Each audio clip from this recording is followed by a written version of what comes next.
very much. You have very delicious food here, so I may go back a little bit heavier than I came, but I'm enjoying myself very much.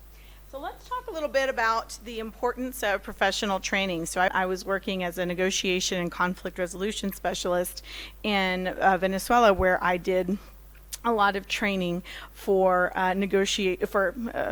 a lot of training on how to negotiate and how to resolve conflicts. I even had the opportunity to teach folks in police departments and the military how to manage conflict effectively. And so I came to whether at the end of the presentation that shows and hopefully will emphasize the importance of not just sales training, but all kinds of soft skills training. So organizations offer, and if I could have just get an idea of people who have been in the workforce, what are some of the types of trainings that the organizations you work for have offered you in terms of professional development? What kinds of trainings have you had? Yes. A leadership training, great. Tips, good, I like that. Yes. Time management, also a great one, very good. Safety, critical, yes. May I ask what industry you received that training in? Oil and gas, perfect, yes. Effective engagement skills, great, very good. Any other, yes? Yes. Okay. Thank you.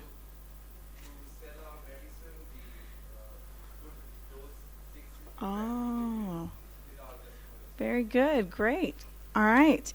Any, so we've had safety training, any technical trainings that you have received in your places of work? Yes. Great. So we have different examples of different types of professional training, and we'll talk a little bit about the difference between technical and non-technical training. But if and when you have the opportunity to take professional trainings, absolutely seize those opportunities, and we'll talk more about why. So we set up a little bit of agenda, ooh, my goodness, I need some of that safety training. Things that we're going to cover.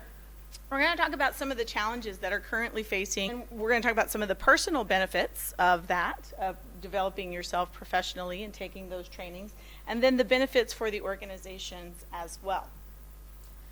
So what are some of the challenges that are facing the organizations around the world? So I work in oil and gas, but this applies basically to all organizations. The market. So if you work in oil and gas is market mainly where I have worked, and oil and gas is market mainly where I have people are all the CEOs of all the organizations. Oil and gas is market mainly where I have people are all the CEOs of all the organizations. Oil and gas is market where people are all the CEOs of all the organizations. Oil and gas is market. How much more need for innovations? We have an increasingly global and diverse workforce. So if we are working for companies that have a global presence, then we're going to have an increasingly diverse workforce from different parts of the world to work together. And more from different parts. We mentioned some of the importance of maintaining safety and quality. We mentioned some of the importance of maintaining growing. One of the biggest issues is how can we maintain consistent quality? How can we be safe? And how can we make this safe around the world and make sure that fierce competition to find great talent, especially folks who have quality educations, who've had a lot of experience, who speak multiple languages, who are adaptable, who are willing to do a variety, learn, who are willing to work well with others once they are working with them. So another one is balancing growth. And customer service. So as a company starts growing, you, from the original small group of folks that they had, it's going to be difficult to maintain the consistent quality that the company originally started with, because well, you have more, especially when you get into hundreds and thousands of employees, it's difficult to monitor that and make sure that everyone is getting the same consistent quality of service around the world. Young professional that's hired, wherever you are, more often than not, your technical skills are what's going to be most vitally important to you. So you tend to be hired because of your technical skills or your ability to learn a technical skill. But as you move up within an organization, the technical skills become less important, and what becomes more important is your people skills. So a quick show of hands, and I promise I won't name names, but has anyone ever worked with someone who was promoted because they had excellent technical at a technical job, but then when it comes to managing people, not so good? So as you move up within an organization, it's going to be even more critical for you to get that soft skills training, because your ability to work with people is going to become more and more important. Like, the technical skills may or may not be important, but your ability to supervise, to motivate, to lead others, to present information to others, to coach and train others is going to be even more important than the technical skill set that you originally started with. So why is it important to train professionals? There's a quote here that what do you think of that quote? Is that a fair assessment? So with companies, it's the same thing. So they find it with their employees. If they want to innovate, if their employees have weaknesses, if they want to expand and grow, or if they have what is happening in the oil industry right now is that we have people who've been there for many, many, many years, and we have young people who are just coming in, young engineers, young professionals, and there's sort of a gap in the middle and in our organization. So there's a big gap. We have a lot of old blood in terms of people who have been there for many, many decades and who are maybe about to retire, and a lot of young new faces, but there's a real big gap in the middle. And so you're going to see a lot of organizations, especially in oil and gas, that are trying to build that middle layer of leadership moving forward. So why do companies need to build that professionalism? Why are they doing that soft skills training? It's really because if they don't, if they're not changing, they're not growing. They're a stagnant resolution and negotiation. And one of the things I say to people is that conflict in and of itself isn't good or bad. Conflict is actually neutral. And conflict can lead to necessary change when it is managed constructively instead of destructively. And so I'll throw it out to you. The organizations that you work with, do they need to change a few things? Yes? And so if that's the case, then we should welcome that conflict, but we need to learn to manage it constructively. And that's why these skills are going to be so critically important. So not fearing change, but welcoming it as... Yes. So not only is it's not just necessary for a company to train, it's absolutely vital for the company to have that training moving forward. And some of the reasons we talk about is that an untrained employee is an unhappy employee. And they also have low production values. I'll tell you a story in just a minute. They tend to customers. So they're a young professional in Pakistan, let's say someone who is 1 or 2 years, think of what their average, who've just been in the workplace for 1 or 2 years, someone who's in accounting or someone who is any professional.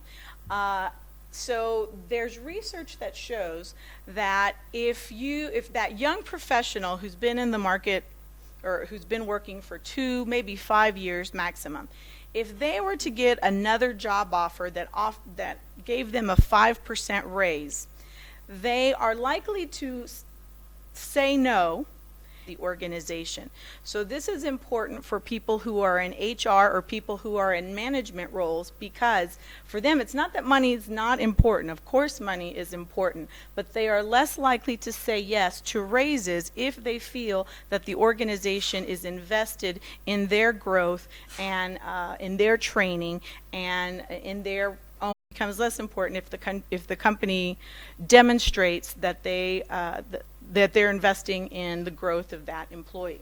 So that's why it's so critically important for companies to invest in that training.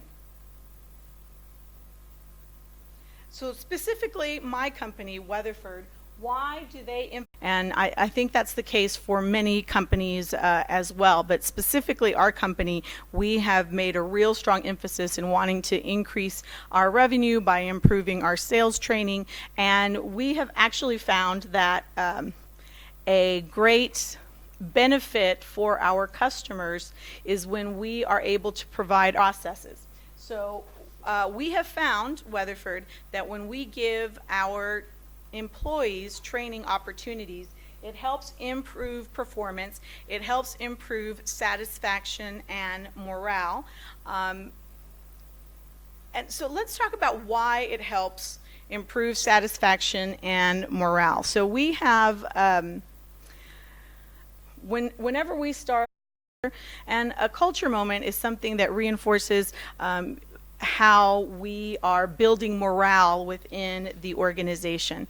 And I was in Mexico a few weeks ago doing a training, and so I asked the participants for a culture moment. And one of the participants said, I've been working in over 11 years. And he said, it was for a variety of reasons, but he said it was really disappointing, and I was actually about to go start working for another organization when the opportunity to take this training came up, and my bosses insisted that I take this training, and so we were able to retain a 20-year best skills. I'm going to tell everyone here, and I wish I had been told this in college as well, but one of the best things that you can do is to take a public speaking and presentation training. So if you ever have the opportunity to do that, please make sure you do, because that will present and talk in public. So presenting information to employees, presenting information to customers, doing presentations like the one I'm doing now. So if you want professional growth within your organization, take public speaking. I promise you it will pay off in the end. And the reason why that is such an important skill is they've done research, and they asked people all around the world. Imagine that.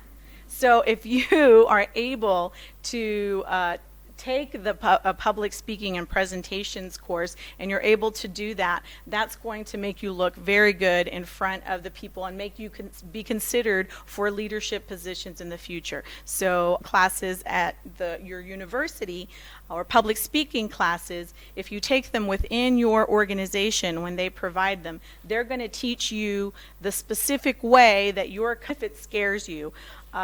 If you have a good trainer, they will walk you through it, but this is going to be one of the critical elements for success for a leadership, because what is something that almost all CEOs do in front of shareholders? But he knew that in order to sell his company and sell his technology and sell his ideas, he would have to present to the public.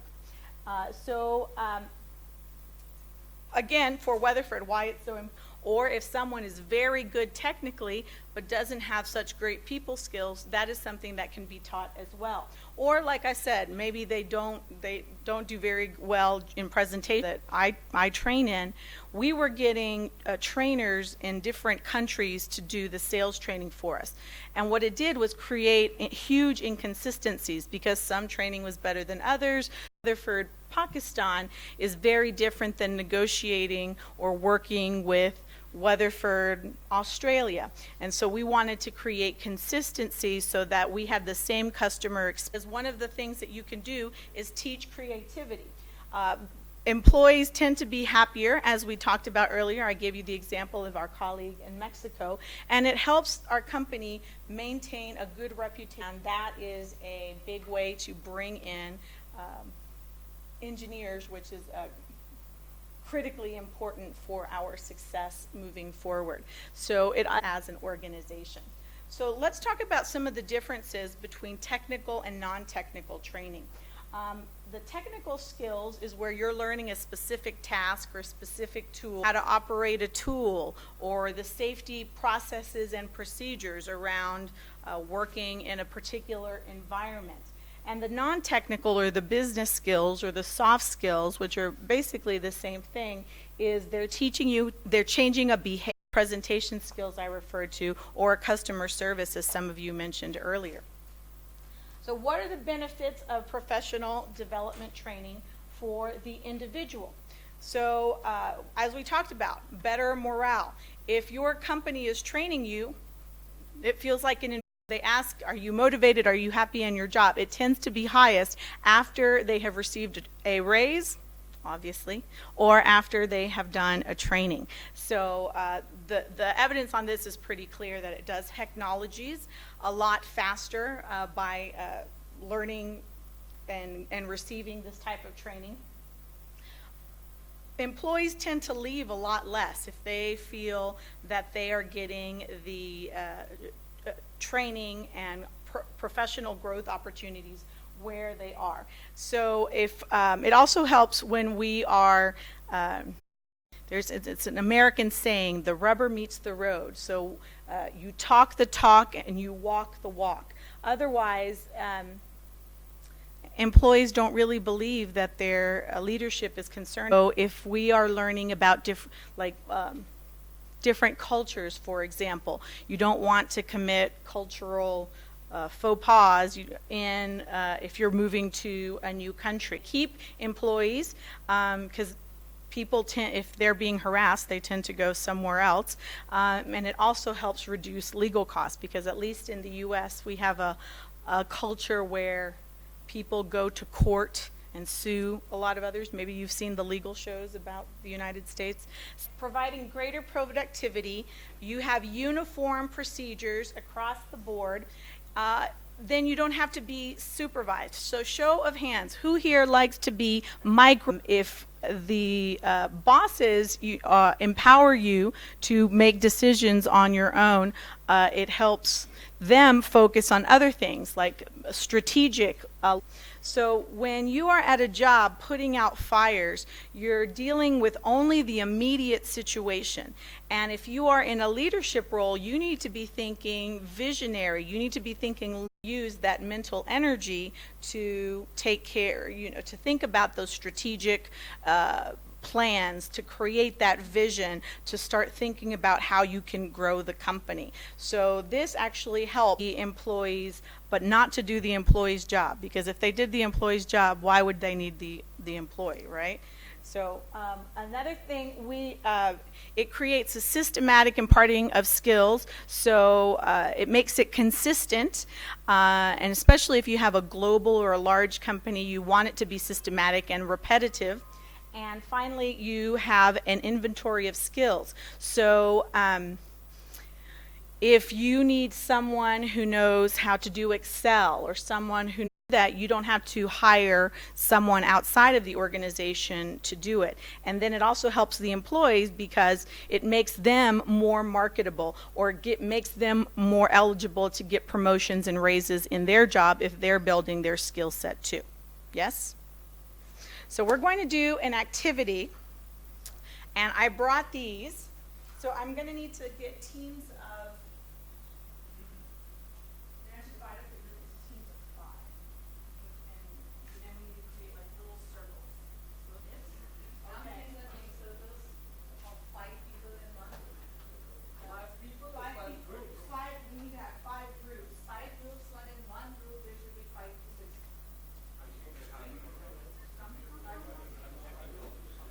How many people do we have here?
Okay,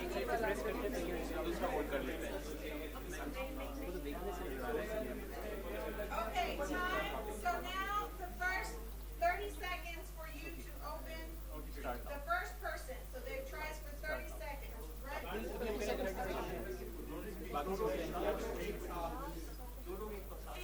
seconds.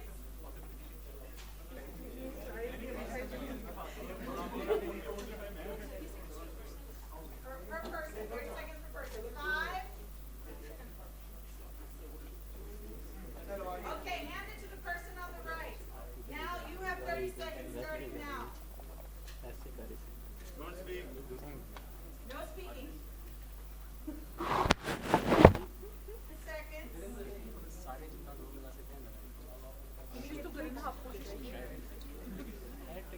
नहीं इसमें कुछ technical चीज़ है इस तरह तो नहीं हो सकता They're trying to save 2 minutes. All right, pass it to the person on the right. Next, third person. Starting now.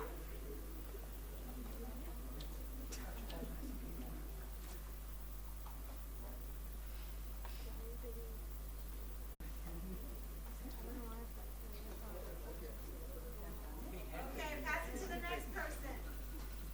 You have 30 seconds starting now.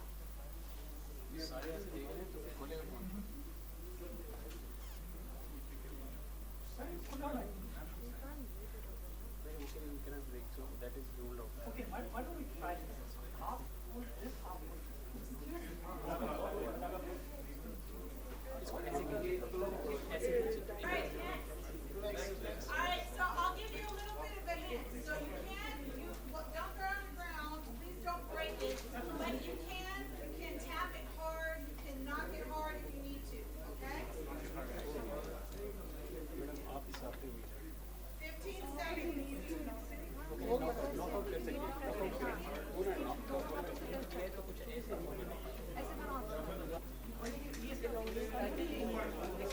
लकड़ी का है ना Now you have to close it. Good.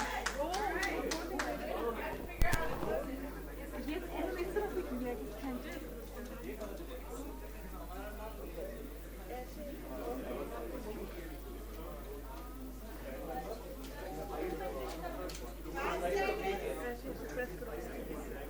Okay, you have to pass it to the next person to figure out how to close it. All right, 30 seconds starting now. Close it. Let's see. तोड़ दी Shake it around. नहीं ये side अपनी So, all right, well, the teams figured out how to open it. Would you like to demonstrate? Would you like to demonstrate? दो मैं straight भी करूँ Can you stand on the stove on the stage?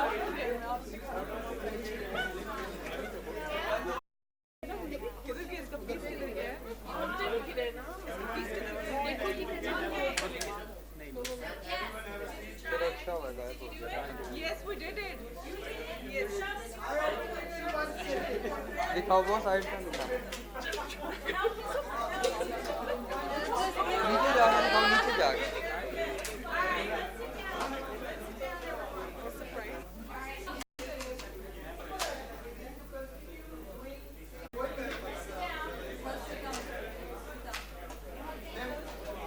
I didn't know, but I believe in the power that you said. If you continue doing the same way, you will get success. Try some other way. Be innovative. This is called critical thinking. When you open it, you have to tap it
Okay, thank you everyone. Thank you for being a very interactive and patient audience. Thank you, Maria, for a very thought-provoking thoughts session.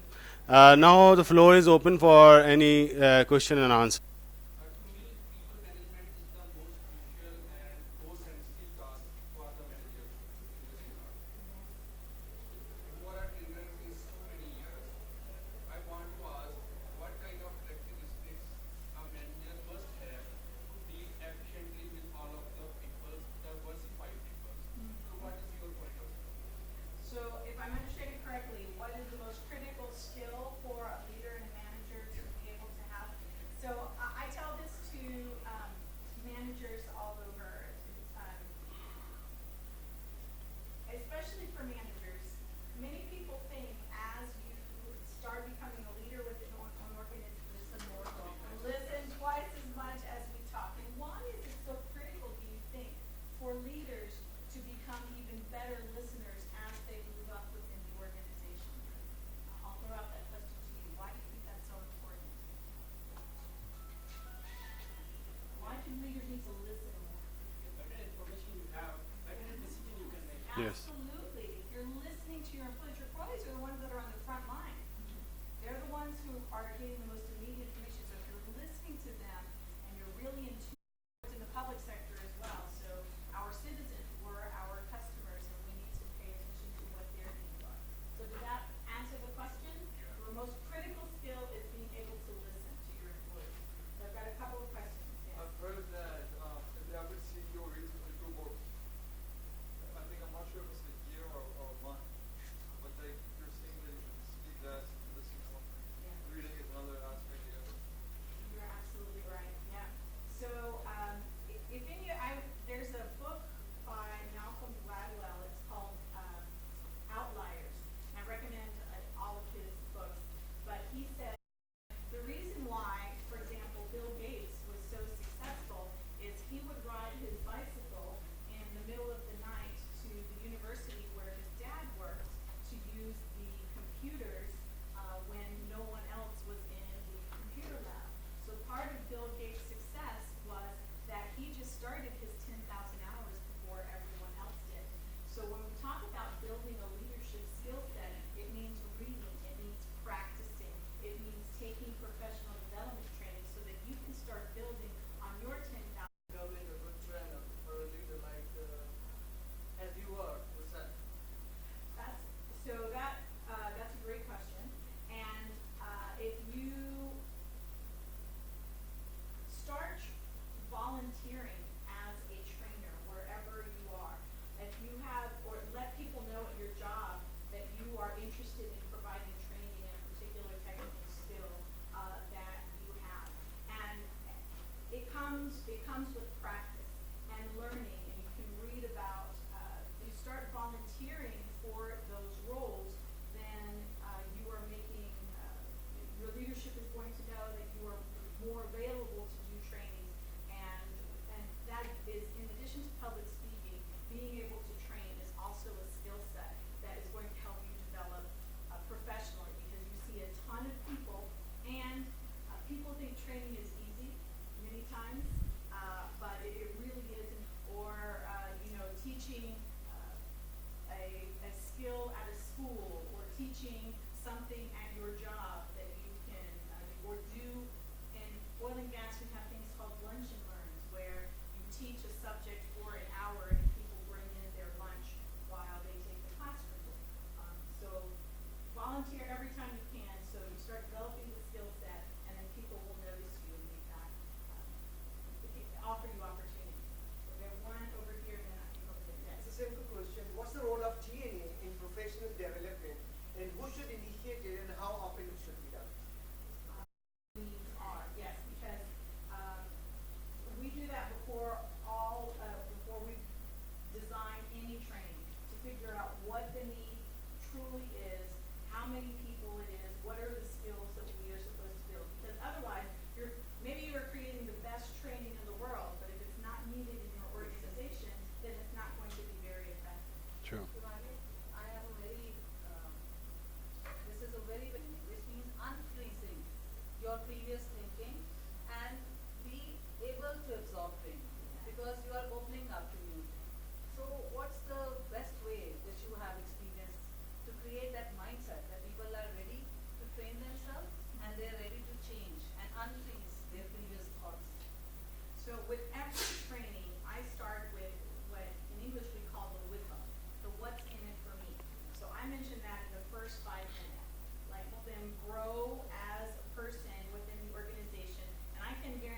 almost always start with my training, especially if I feel that people are reluctant.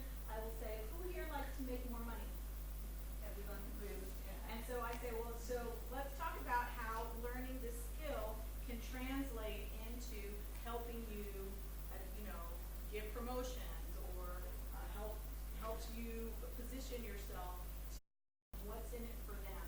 So, and also reminding them that, especially if they are reluctant, um, I sometimes call it like it feels like a kidnap situation, like they really don't want to be in that particular training.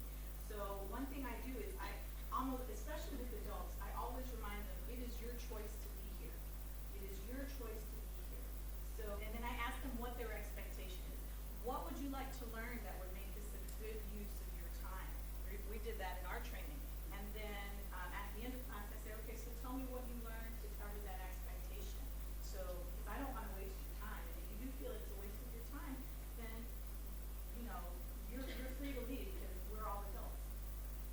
Okay, one more question, please. I think we have time restriction. People will have more class, so we can have. Well, that's a good question. So, with relation to what? What kind of decision?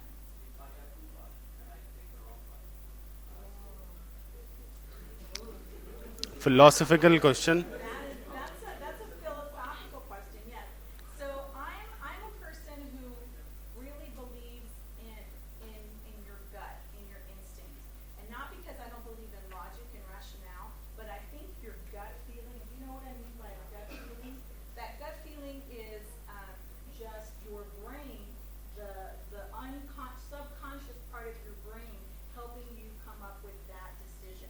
So, and people tend to make decisions first from their feelings, from their heart, and then try and find logical things to justify it, right? So how I make decisions is like listen to that gut feeling, because more often than not, it's that part of your brain that is working, but you're not totally aware of, is pushing you in a particular direction.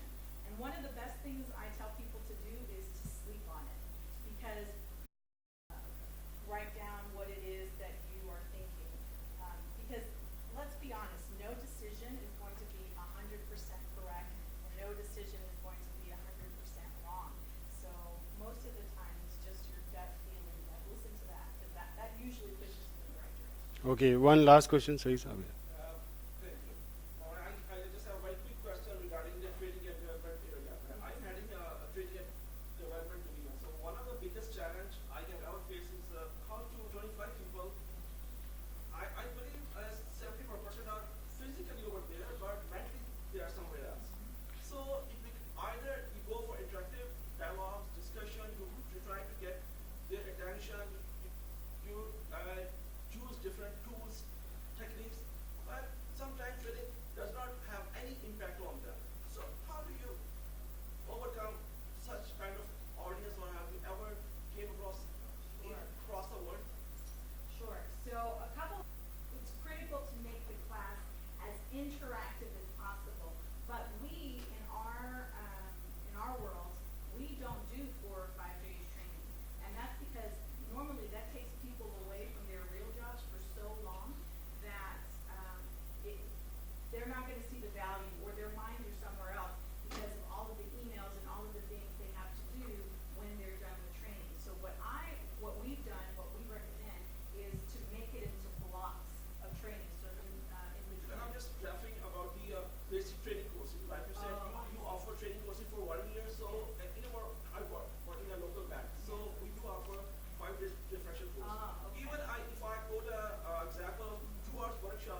now you have a seat, please. Just a minute. As I've been referring to in the orientation as well, that everything in this world is mortal. हर चीज़ ने ख़त्म हो जाना है, except the love, care, and knowledge will have a seat, please. Just a minute. Your love and care in the orientation as well will go with Maria. Everything in this world thoughts will remain with you. हर चीज़ ने ख़त्म हो जाना है. Thank you very much. Care. Thank you, Dr. Shazia. Have a seat, please. Our willingness to come here. Though your willingness to come here, though your willingness to come here, though your willingness to come here, though your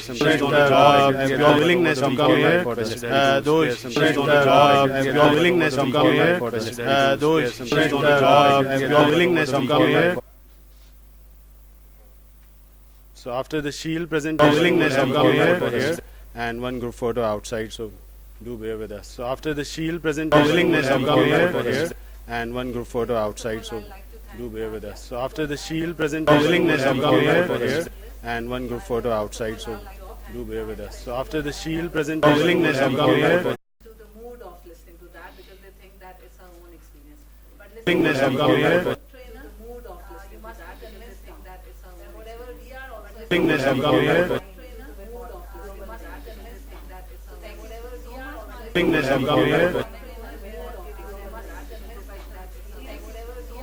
willingness to come here, this is one memento. Sorry. to come here, This is one memento. Sorry. to come here, to come here, to come here. You have tasted that food so well? I have too much. Yes. Spicy food? Oh yes. Come here. Okay, please come for Come here.